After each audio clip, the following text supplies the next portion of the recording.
안녕하세요. 오늘의 사연 시작하겠습니다. 제가 아내와 결혼 후에 살림 차릴 돈으로 우리 가게를 먼저 차렸습니다.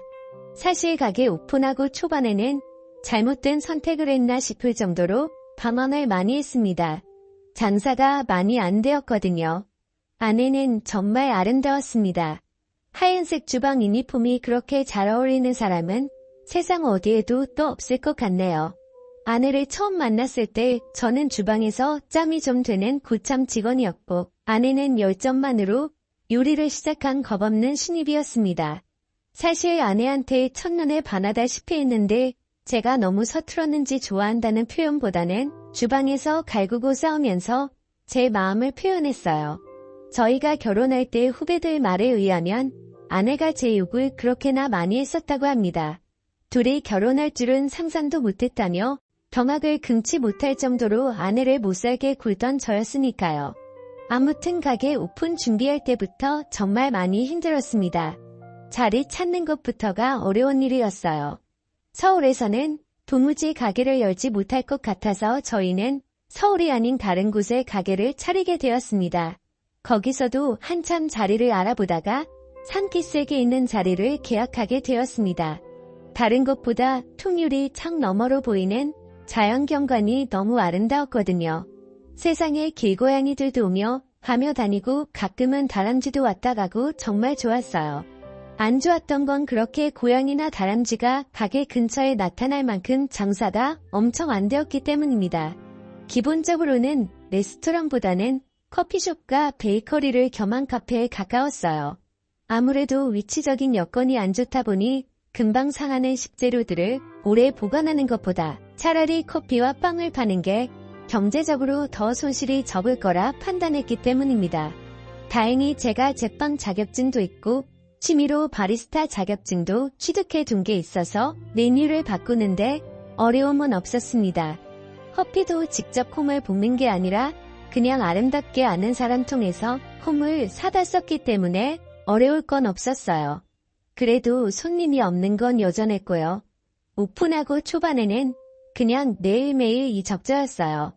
손님 그림자도 구경 못하는 날이 대다수였거든요. 그런데 제가 일하던 레스토랑의 그 유명 셰프님께서 제가 가게를 차렸다는 소식을 듣고 가게에 격려차 방문을 해주셨습니다. 아직도 개인적으로 너무 감사함을 느낄 정도로 신세를 졌다고 생각합니다.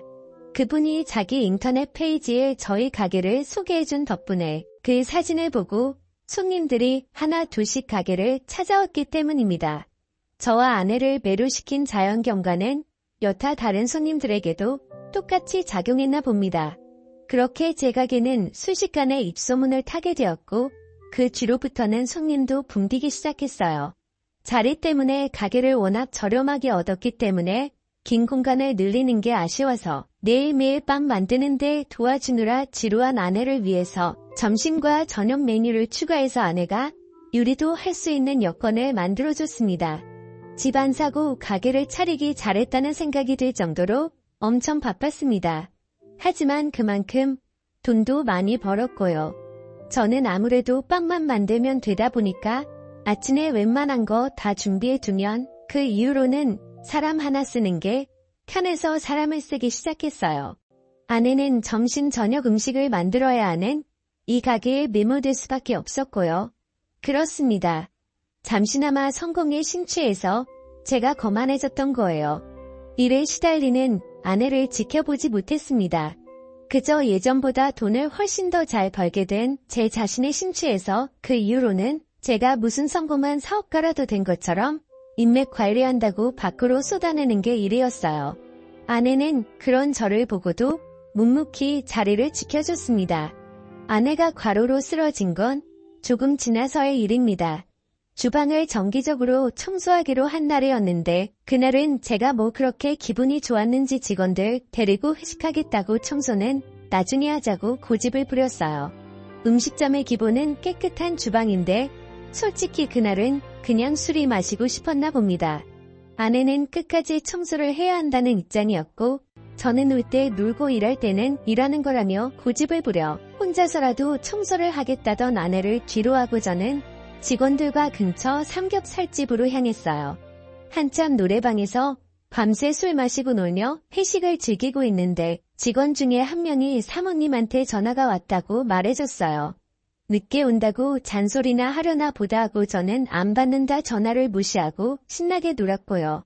새벽 한참 때가 돼서 얼큰한 몸을 이끌고 집에 돌아왔는데 청소 끝내고 돌아와 있어야 할 아내가 집이 없더라고요. 제가 고집 부린 걸로 삐져서 친정이라도 갔는가 보다 하고 올라오는 술 기운을 이기지 못해 저는 그냥 잠에 들었습니다. 아내가 잘못된 걸 알게 된 건 그 다음날 술이 덜 깬 상태로 다급한 직원의 전화를 받고 나서였어요. 청소에도 혼자서 주방일에 시달리던 아내가 혼자서 주방을 청소하다가 과로로 쓰러진 겁니다. 과로로 인한 급성 뇌경색이었고 이미 아내를 발견했을 때는 손 쓸 방도가 없었어요. 그렇게 아내를 떠나보냈습니다. 그때가 돼서 반성을 해봐야 이미 늦은 기였어요. 저 때문에 아내가 그렇게 되었다는 생각에 가게도 내팽개쳐두고 혼자서 밤원을 많이 했습니다.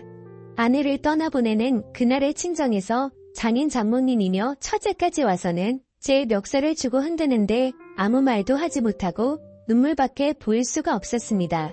그렇게 반년 정도를 가게 문도 열지 않고 방황을 했습니다. 아내를 잃은 슬픔과 그 책임이 저에게 있다는 사실에 정말 힘겨웠어요. 하지만 이렇게 사는 내 모습을 본다면 아내가 과연 좋아할까 하는 생각이 들었습니다. 그리고 아내와 제가 함께 이룬 꿈이었던 저의 가게를 끝까지 지켜내는 게 제가 해야 할 일이라는 생각이 들었습니다. 그리고 다시 가게를 열었어요. 반년이라는 공백은 굉장히 길었습니다. 오랫동안 호흡을 맞춰온 직원들은 이미 새로운 일터를 찾아 저를 떠난 뒤였고 저 혼자서 가게를 꾸려나가야 했습니다. 어려운 건 없었어요. 자리를 비웠던 시간만큼 손님도 떨어졌고 저는 제가 늘 하던 대로 아침에 일찍 나가 빵을 굽고 점심과 저녁에는 아내가 짜놓은 메뉴대로 음식을 하면 되었거든요. 저도 요리를 하던 사람이기 때문에 아내만큼은 아니지만 어느 정도의 맛을 낼 수는 있었습니다. 다시 가게를 열었다는 소식에 감사하게도 그동안 자주 와주던 단골 손님들은 시간을 내서 가게를 찾아와 주었습니다. 아내의 소식을 들었다며 건네는 심심한 위로도 듣고 가끔씩은 자주 오겠다며 저를 응원해줬어요. 이렇게 소소하게 장사를 하며 가게를 이어나가고 있던 어느 날 아내가 있을 때는 가게의 시그니처 메뉴라고 해도 무방한 봉골레 파스타가 제가 음식을 하기 시작한 이후로는 판매량이 급감했다는 걸 깨닫게 되었어요. 얼굴을 트고 지내는 단골 손님들한테 혹시 저의 봉골레 파스타가 아내의 것과 다른 게 있냐는 질문을 했는데 그들에게서 하나같이 여전히 맛있지만 평소에 즐겨 먹던 그 맛이 아니라서 생각보다 손이 가지 않는다는 말을 들었습니다. 아내와 메뉴를 만들며 레시피를 같이 짰는데 뭐가 그렇게 다른가 하는 생각이 들어서 그 자리에서 제가 시식을 해봤습니다. 그런데 역시나 아내와 같이 메뉴를 구상할 때 하던 대로 똑같이 음식을 했는데 아내가 해주던 그 맛이 아니었던 거예요. 아내와 같이 구상한 메뉴이기도 하고 그동안 가게에서도 잘 팔리던 메뉴였기 때문에 맛이 달라졌다고 한들 메뉴에서 빼고 싶지는 않았습니다. 여전히 단골이 적은 장사를 하게 되었지만 그 맛을 내지 못하는 상황의 주문은 거의 없는 거나 마찬가지였어요. 어느 날 평소와 같이 새벽 일찍 출근해 혼자 분주하게 주방을 오가며 빵을 만들고 있던 어느 날이었습니다. 오픈 시간이 아직도 한참 남았는데도 불구하고 밖에서 누군가 문을 두드리는 소리가 나서 나가봤어요. 깜짝 놀랐습니다. 아내가 살아 돌아온 줄 알았어요. 눈앞에 서 있던 건 아내가 아니라 아내의 여동생 처제였습니다. 아내가 그렇게 된 것에 대해서 저의 책임이 분명했기 때문에 아내가 떠난 뒤로는 처가와는 연락을 끊고 지내고 있었습니다. 아내와 닮은 처제의 모습을 보고 놀라기도 했지만 아닌 꼭두 새벽에 처제가 가게까지 찾아왔으니 저는 정말 놀라고 말았죠. 처제는 카운터 쪽 바에 걸터 앉아 빵을 오븐에 집어넣고 있는 저를 바라보고만 있었습니다. 별다른 말은 하지 않고 아내가 있었다면 이리저리 분주하게 돌고 있었을 동선을 아쉬운 듯이 계속 바라보고 있었습니다. 빵의 준비가 다 끝나고 저는 처제에게 다시는 못 볼 줄 알았는데 여기까지 어쩐 일이냐고 물어봤어요. 처제는 시큰둥하게 가게를 다시 열었다는 소식을 듣고 찾아와 봤다고 하더라고요. 제가 어떻게 지내는지 확인도 할 겸사겸사요. 연락은 하지 않았지만 장인 장모님도 걱정을 많이 했는데 이제 이겨내고 잘 지내는 것 같아서 보기 좋다는 말을 해주더라고요. 혼자서 계속 가게를 기웃거리던 처제에게 새벽부터 와서 긴 속일 텐데 먹고 싶은 거 있으면 말하라고 했어요. 처제는 저에게 봉골레 파스타를 해달라고 하더라고요. 아내가 제일 자신 있어 하는 메뉴란 걸 알았는지 무의 부탁에 적잖이 당황했습니다. 이윽고 저는 요리를 근데 처제의 앞에 접시를 올려주었습니다. 처제는 한술 안에 요리를 따라 한 저희 음식을 맛보고는 이게 아니라는 말을 하더라고요. 그러더니 아내가 입던 앞치마를 내고 주방으로 들어갔습니다. 그리고는 제 앞에 봉골레 파스타를 한 접시 내왔어요. 아내가 감은 것과 비교하면 엄청 서툰 플레이팅이었지만 그 맛은 아내가 만들어주던 그 맛 그대로였습니다. 저는 깜짝 놀랐어요. 처제한테 이건 아내의 맛이라고 어떻게 재현해낸 건지 알고 싶다고 솔직하게 말을 걸었습니다. 처제는 조용히 저를 주방으로 부르더니 처음부터 끝까지 모든 걸 보여줬습니다. 화이트 와인을 넣은 뒤 바지락이 열을 받아 입을 벌리기 전에 타이밍이 가장 중요한 단계라고 설명해 주더군요. 뚜껑을 열었을 때 입을 열지 않은 바지락은 직접 벌려서 꺼내주는 한이 있어도 뚜껑을 여는 시간만큼은 정확하게 맞추는 게 관건이라고 했어요. 그리고 파스타를 볶다가 올리브 오일을 얼마나 넣어야 하는지, 어느 타이밍에 넣어야 하는지 그런 세세한 부분을 전부 다 알려줬습니다. 간단한 순서 몇 가지만 바꿨을 뿐인데 저도 아내가 만들던 그 맛을 금세 재현해내고 말았습니다.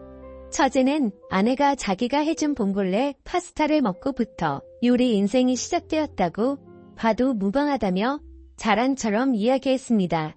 그리고 이 봉골레 파스타는 오래전부터 두 사람이 만들어낸 비밀의 결정체라고 봐도 무방한 거였지요. 그리고 처제는 제 가게를 찾아온 이유에 대해서도 말해줬습니다. 인터넷에서 가게가 다시 오픈했다는 소식을 받고 그리고 봉골레 파스타가 늘 먹던 맛이 나지 않는다는 어떤 사람이 올린 게시물도 봤다고 합니다. 형부 때문에 언니를 잃게 된 걸 생각하면 용서할 수 없지만 언니의 인생이라고 봐도 무방할 이 가게에서 언니가 만들던 음식이 이제 더 이상 맛이 없다는 말을 보는 게 더 참을 수 없는 일이었다고 하네요. 사실 다른 건 몰라도 레시피만큼은 알려줘야겠다는 생각에 찾아왔다는 겁니다.